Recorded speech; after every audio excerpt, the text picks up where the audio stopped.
another narration from the same companion Ibn Mas'ud that sums up who these men were. Look what he said. He said, "Man kana mustannin." If anyone wants to take someone as a role model, if anyone wants to take someone to follow, if anyone wants to imitate someone, you want to behave like them and walk like them and talk like them and dress like them. What did he say? He said, فَلْيَسْتَنَّ بِمَنْ قَدْ مَاتٍ. Then hold on to the one who is dead. Don't hold on to the one who is alive. Why? فَإِنَّ الْحَيْ لَا تُؤْمِنُ عَلَيْهِ الْفِتْنَةِ. Because the one who's alive, you don't know how he's going to die. He might be on deen one day, and tomorrow what happens to him? Tomorrow what happens to him? You see him smoking weed. On deen one day, the next day what do you see him doing? He's what? He's inside of a rave. He's with a girl. A guy, you saw him go Hajj. He had liha, used to come class. And now, what? He's back selling drugs in the streets. Why? Because فَإِنَّ الْحَيْ لَا تُؤْمِنُ عَلَيْهِ الْفِتْنَةِ. The one who is alive, he's not safe from fitna. He's not safe from his heart being flipped over. Like the one who's dead. And you saw him die, and he died upon Islam, and he died upon khair. Then you know that he can't fall upon fitna anymore. So then that's the guy you take as a role model. You say, you right here, this man, I'm going to follow him. And then who were these people that were the best of those who died and were safe from fitna? He said, أُولَٰئِكَ أَصْحَابُ Muhammad. They are the companions of the Prophet ﷺ. كَانُوا أَفْضَلُ هَذِهِ الْأُمَّةِ. They are the best from this nation. Brothers, there is no one better than these men. And it shocks me today that now, if I was to ask you, what was the name of the people who play on certain football teams, you'd be able to not tell me just who he is, but the guy that was in place before him when they swapped him or bought him from another team. You can tell me this guy's lineage, what team he played for before, how much he was bought for, how much he was sold for. And these men are what? Kuffar. These men are what? Alcoholics. These men are what? Womanizers. These people that do all sorts of filth, and you take them as role models and you know exactly who they are. You wait for the game to turn on and you cheer for them. Kuffar, who don't even clean their backside properly. But you love them and you cheer for them. You become excited when they win. You become disappointed. You might cry with them when they lose. Rappers and all these people, filthy people that you have, that you follow. But luckily you don't know Abu Bakr. And you don't know Uthman. And you don't know Ali. And you don't know Umar. And you don't know Ibn Abbas and Ibn Umar. These are men. Real men. And they're the best of people. The ones who should have been taken as a role model. I don't want to talk and mention things that are bad about people. That we all know this football player who's a Muslim. And when he came out, and they do a little sajda after he scores a goal, everyone becomes so happy. For look at this guy, Allahumma barik. We've got a practicing Muslim brother on a football pitch. He's got the kuffar singing along, saying we're going to do another sajda if he scores another goal. And then what happens? You see him what? Do a photo shoot with some actress, some whatever the hell she was. You don't know what I'm talking about. The name doesn't need to be mentioned. And everyone becomes disappointed. I thought he was on deed. I thought he was a good role model to take. That's the point. إِنَّ الْحَيْ لَا تُؤْمِنُ عَلَيْهِ الْفِتْنَةِ. The one who's alive, he's not safe from fitna. Does that make sense? This is referring to a guy who might be a sports personality, even in the deen. Don't look at people when they're religious and take them as role models. Don't take someone like me as a role model. Don't take people who are alive as role models. Do not follow them. The ones who are dead, they are the ones that you follow. You know why? Because you saw how they lived and you saw how they died. And the best of them were the companions. And that's where we draw the line. Even in business, there's a guy called Tony Robbins, okay? And I remember when I wanted to start and set up a little, just fix my life and, you read these personal development kind of books. He's got a book called Awaken the Giant Within. At the beginning of the book he mentions, he's a kafir. He mentions that if you want to make change, one of the things that you have to do is take a role model. Someone who walked this path already, he done it. Why? Because it saved you a lot of problem. For example, the first guy who ever made a cake, how long do you think it took him to make a cake? Could have taken him months, maybe years to work out the recipe, the right temperature to cook, the ingredients, the flour, the egg. Imagine, it's not something that just pops out of nowhere. It's research, trial, error. The first guy who made the light bulb, Thomas Edison, 990 times he tried, he failed. And the 1,000th time he got it wrong.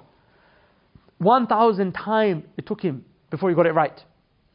990 times he got it wrong. Imagine you were the first person to make a light bulb. And if he comes to you and he gives you the recipe, he gives you instructions, do this, use these materials, and you'll make a light bulb. Will it not make your life easier? So you took a role model, and you took the lessons that he took, and you done what he done. Now the same with your deen. The same with fitna. Like look, you think to yourself, times are hard. That we've got problems. On the roads, people are killing each other. Okay? You think the Sahaba didn't come up in that time? People were killing each other, what? Over camels. They would go to war for 10 years, spilling each other's blood. A guy will see someone who killed his own brother, who walked past, he'll kill him on the streets. Wallahi, the times in which they lived, the bloodshed was more. Not only that, we talk about the fitna, the haram, and the fornication. You have no idea how bad it was at that time. The zina, the haram was so bad, the fornication, that a man will tell his best friend, or a guest will come stay over at his house at night. He'll say to him, "Hey, sleep with my wife." A friend comes to your house, you give him food, you give him a nice bed, we'll give him his wife as well. That's how filthy they were. Not only that, you talk about gambling. Oh, the man in the bookies, they're wasting all their money. Can't get them out.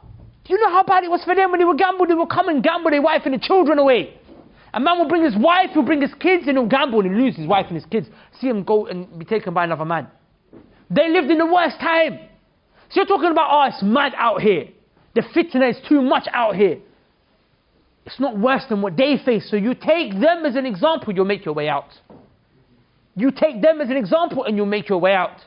So hold on to them because they were the best. And they were chosen for that specific reason. Assalamu alaikum. I have a question for you. From all of my videos online that you might have seen, which one has been the most life-changing one for you so far? Many people told me that it was the video when we gave da'wah outside the Shisha Cafe. And I'll leave you with this. The Prophet ﷺ said, a time will come when holding on to my religion, holding on to Islam, will become as difficult as holding on to charcoal. The charcoals that we smoke shisha with. The Prophet said, try and hold on to it. It burns you, let go of it. The Prophet ﷺ said, that's what my religion will become like. Is it not like that today? Or perhaps you're from those who said it was that lecture that everyone was asking about, the one I did on the issue of death. Send me back. Please send me back. I'll pray this time. I'll dump that girl this time. I won't play around with the girls no more. No more cigarettes, no more weed, no more watching things online, no more talking to the guys, no more music, no more disrespecting my parents. I will pray. Allah, please send me back. Tell these angels, hold me down for a second. Send me back. Just 2 minutes. Send me back. Oh, let me die with my head on the ground in sajda. Let me die. But Allah said, no. You will not be able to return. They will scream, Rabbi rji'uni. Send me back my master, please.